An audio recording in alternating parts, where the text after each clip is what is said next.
دلوقتي اقدر اقول اهلا بيك في فالكون كلاب. والسبب الرئيسي ان أنا بقول الموضوع ده هو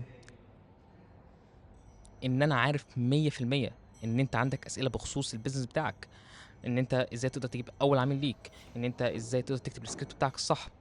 وهنا جه الوقت في ان انت تقدر تدخل معانا في التيم او في الكلاب الخاص بفالكونز، وتقدر تسالني اي سؤال انت عايزه. تقدر ان انت تسالني ايه السكريبت الافضل بالنسبه للخدمه بتاعتي، وفي نفس الوقت برضو ازاي اقدر اعمل اوتريتش بالطريقه الصح، والاسرار بخصوص الاوت ريتشنج. ومن ناحيه تانيه برضو ازاي تقدر ان انت تسكيل وتوسع الايجنس بتاعتك لاكتر من 6 ارقام في الشهر، زي بالظبط فالكون ميديا. شركتي حاليا معديه اكتر من 6 ارقام كبروفيت، تمام، في الشهر شهريا اكتر من 200 الف جنيه.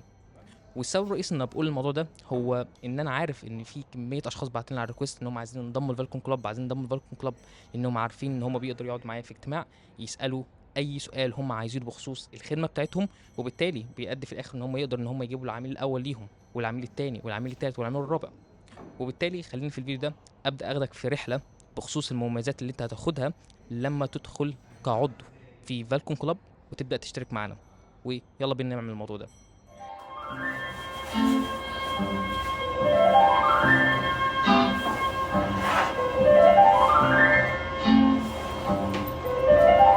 Only close and only friends.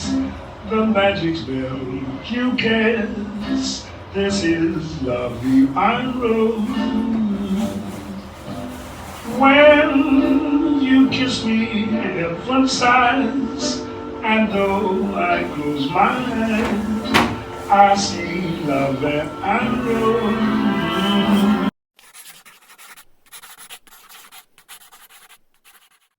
خلينا طبعا نبدا بيه. اول نقطه معانا، واول نقطه معانا وهي نقطة التواصل الوحيدة ما بيننا هتكون عن طريق الديسكورد. فبالتالي لو انت عايز تتواصل مع اعضاء فالكون كلاب لازم تكون محمل الديسكورد، وفي نفس الوقت هيكون في برنامج تعليمي في ازاي تقدر تستخدم الديسكورد لو انت اول مرة تستخدمه في حياتك. فمهم جدا ان انت يبقى عندك الديسكورد في جهازك علشان تقدر تسال اي اسئله انت عايزها بخصوص الايجنسي بتاعتك، بخصوص الخدمات بتاعتك، بخصوص ازاي تقدر تعمل فلوس اونلاين. فعشان تقدر تاخد كل الحاجات دي لازم تكون عندك الديسكورد، عشان دي هتكون المنطقه الاساسيه للتواصل بتاعنا، وهنحدد فيها طبعا حاجه اسمها الكوميونتي كولز بعد كده. تمام. دي بالنسبه للنقطه الاولى، يبقى نقطه التواصل ما بيننا او الكوميونيكيشن بوينت بتاعتنا وهي الديسكورد. ده بالنسبه لاول نقطه.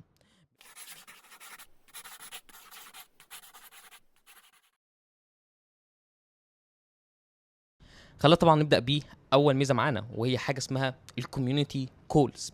طبعا الكوميونتي كولز انت هتاخد 3 مكالمات كوميونتي كولز في الشهر. يعني هتاخد 3 مكالمات، اول مكالمه في اول اسبوع، تاني مكالمه في تاني اسبوع، وتالت مكالمه في تالت اسبوع.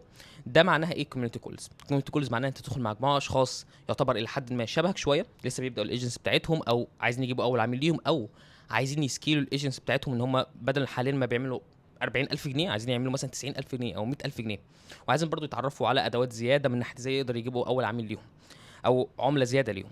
فبالتالي انت هتدخل طبعا الكوميونتي كولز دي هتبقى مجموعه من الاشخاص، تمام، وانا 100% هكون موجود في الاجتماعات دي.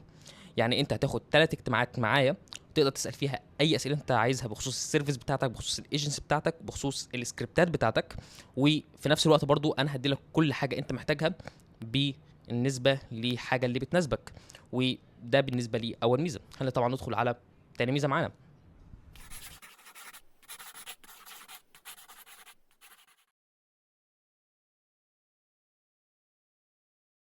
بالنسبه لتاني ميزه معانا، وتاني ميزه معانا هي حاجه ليها علاقه بالشاتنج. طبعا بعد ما تخلص الاجتماع ممكن تجي لك مثلا بعض الاسئله التانيه او بتواجهك بعض المشاكل التانيه، فبالتالي هيكون ليك متابعه عن طريق طبعا زي ما قلنا الديسكورد.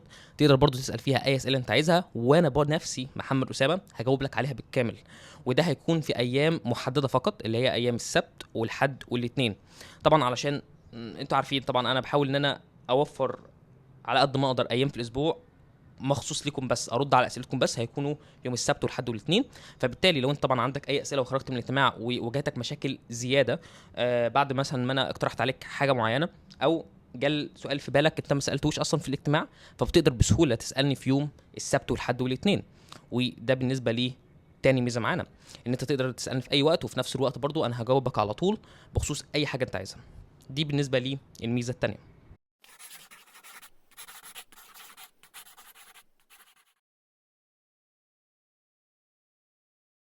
خلينا طبعا نبدا ان احنا نقول لكم عن الميزه الثالثه.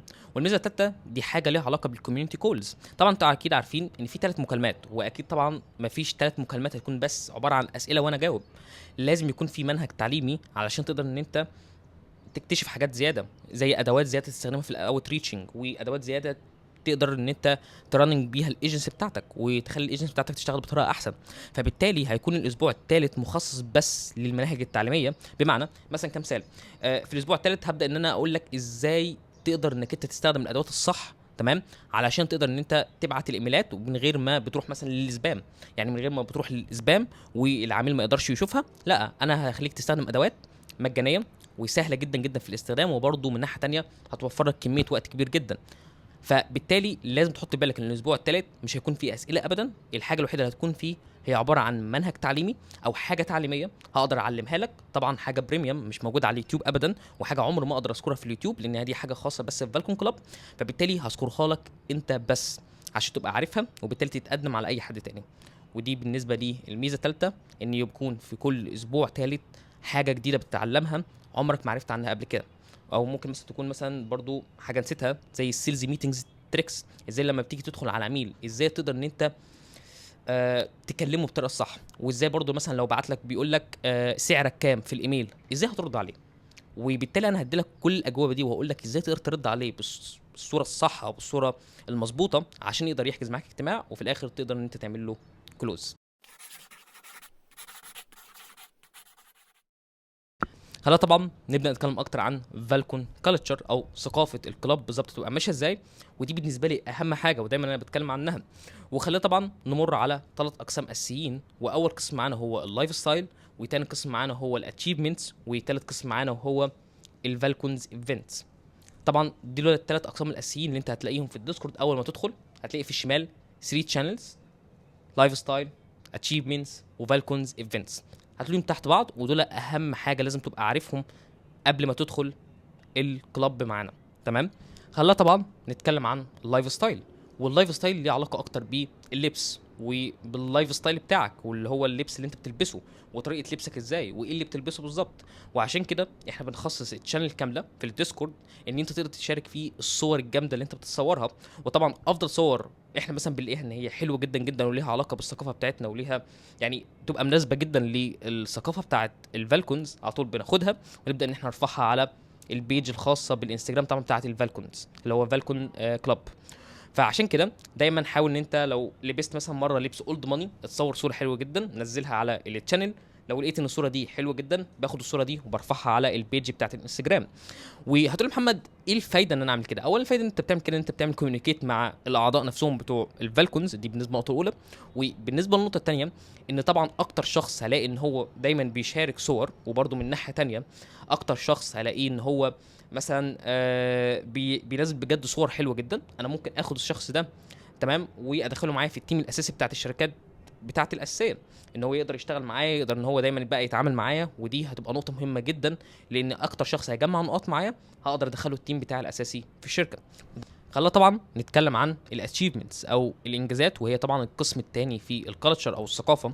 وطبعا الانجازات طبعا دي هتلاقيها على طول في الخانه برضو في الشمال، اول ما تضغط عليها بتشير معانا الانجازات اللي انت عملتها طبعا بالنسبه للشركه بتاعتك او بالنسبه للايجنسي بتاعتك. يعني مثلا في شخص مثلا جاب 6 عملاء مثلا في خلال اسبوع، فيقول ان انا جبت 6 عملاء في خلال اسبوع، وبيشير الفلوس اللي اتبعتت له من العملاء دول. فبالتالي اي شخص عامه بيعمل انجازات كتيره، ده بالنسبه لنا افضل حاجه ممكنه ان احنا نقدر نشيرها مع الناس التانية، عشان الناس تعرف بجد ان احنا بنقدم فاليو حقيقيه في فالكون كلاب. وعلى فكره الموضوع ده برضو هيفيدك جدا من ناحيه البوينتس او النقاط اللي انت بتاخدها عشان لو عايز مثلا تشتغل معايا كتيم اساسي في فالكون ميديا او الشركه بتاعت الاساسيه. زي ما برضو شخص اسمه احمد حجازي جاب تقريبا 5 أو 6 عملاء للايجنسي بتاعته، تمام، بيقدم طبعا خدمه معينه ليها علاقه بال3 دي، على طول رحت خدته معايا التيم، وهو حاليا شغال في السيلز تيم بتاعي في فالكون ميديا. فبالتالي مهم جدا ان تحط ببالك الموضوع ده، وان انت مثلا لو عملت اي انجاز لازم تشيره معانا عشان نبقى عارفين ان انت شخص شاطر. ودي بالنسبه لي القسم الثاني في الكالتشر. وخلينا طبعا نتكلم عن اخر قسم معانا، وبالنسبه لي اهم قسم هيكون امتع قسم معايا، وهو الفالكونز ايفنتس. وطبعا دي ليها علاقه اكتر بان احنا هنعمل ميتنج كلنا مع بعضنا على ارض الواقع.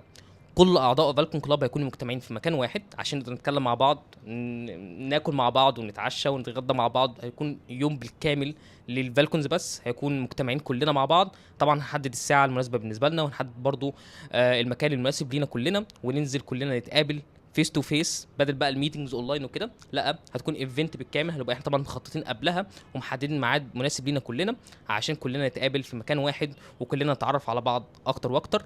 وده بالنسبه للقسم الاخير، وشكرا ليكم وطبعا منتظركم.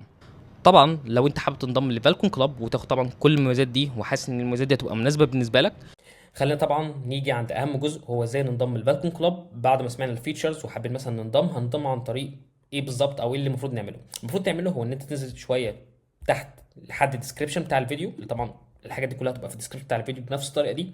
بعد كده بتروح على صفحه الانستجرام الخاصه بنادي الفالكون. طبعا دي الصفحه الانستجرام الخاصه بفالكون كوميونتي اللي هي فالكون كلاب، بنعلن فيها كل حاجه من اي لزد، فبالتالي لازم تبقى متابعها. فبتضغط على اللينك الموجود هنا، وطبعا بيدخلك على صفحه الانستجرام الخاصه بينا، يفتح لك الكارد الخاص بينا، وبعد كده بتقول عرض الملف الشخصي.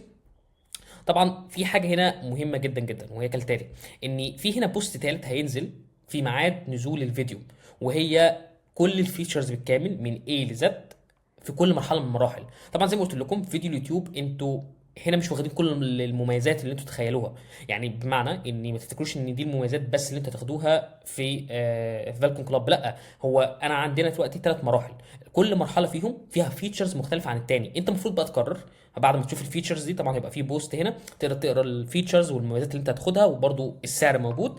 فانت المفروض تعمله ايه؟ ان انت تشوف ايه افضل مرحله بالنسبه لك. كل مرحله انا شارح فيها الفيتشرز بالظبط، لازم تبقى عارف ايه الفيتشرز مثلا المناسبه بالنسبه لك، وتقول خلاص انا هختار المرحله الاولى او هختار المرحله الثانيه او هختار المرحله الثالثه. فلازم تقرا الفيتشرز كويس من هنا، تمام؟ لان هي مختلفه عن اليوتيوب. مش مختلفه عن اليوتيوب، لا، هي اليوتيوب بس انا ذاكر فيها اهم 3 مميزات عندنا، ولكن المفروض صح يعني اللي هتاخده بجد بجد في فالكون كلاب هو اللي هينزل هنا. كل الفيتشرز بالكامل كامله هتبقى هنا، دي حاجه مهمه جدا. تمام، قريت الفيتشرز، فهمت كل حاجه، قلت مثلا ان انت عايز تختار المرحله الثانيه. اللي انت المفروض تعمله تمام ان انت تروح على اللينك الموجود في البايو ده، تمام، وتضغط عليه. هيظهر لك طبعا فورم تقدر ان انت تملاه، وده طبعا اللي هيتم طبعا ارساله لينا، تمام. وطبعا هنشوف مين الاشخاص اللي هم سجلوا معانا في الاول، وبعد كده هنروح نكلمهم عن طريق الرقم بتاعهم الخاص او عن طريق الواتساب. فكمثال خلينا طبعا نعمل تجربه كده سريعه. طبعا هنا اول سؤال: هل انت قريت كل الفيتشرز الخاصه بفالكون كلاب؟ طبعا لو الاجابه يس، طبعا اكيد انت قريتها من انستجرام. لو انت لسه ما قريتهاش، حتى لو ما قريتهاش تبقى نو، برضه بيظهر لك في الصفحه على طول اللي بعدها كل الفيتشرز اللي المفروض تقراها. ولكن بعد عن الموضوع ده، انت مثلا خلاص انت قريت الفيتشرز وكل حاجه تمام، بتعمل نيكست بيج، وبعد كده بيظهر بقى المعلومات العاديه المفروض تملاها، والمفروض طبعا تملاها بطريقه صح، زي الواتساب نمبر، اسمك، الرقم تليفونك، اتولدت امتى، الايميل ادريس، مدينتك، الجندر او انت عامه ولد ولا بنت. طبعا بتعمل نيكس، بتملي الحاجات دي كلها وتعمل نيكس. بعد كده بتملي الاسئله الثانيه، بتختار المرحله بتاعتك. طبعا زي ما قلت لكم مهم جدا تعرف ايه المرحله اللي انت تختارها، الاولى ولا الثانيه ولا الثالثه. فعشان كده زي ما قلت لكم برضو في سؤال بيقول لكم انتوا هتختاروا اي مرحله، فالحاجه دي مهمه جدا جدا. بعد كده طبعا بتعمل سبميت او ارسال، وده بيتبعت لينا، وبعد كده التيم بتاعي هيتواصل معاك بخصوص ان طبعا هيقول لك ايه الخطوات الجايه المفروض ان انت تعملها. طبعا وشكرا جدا لكم.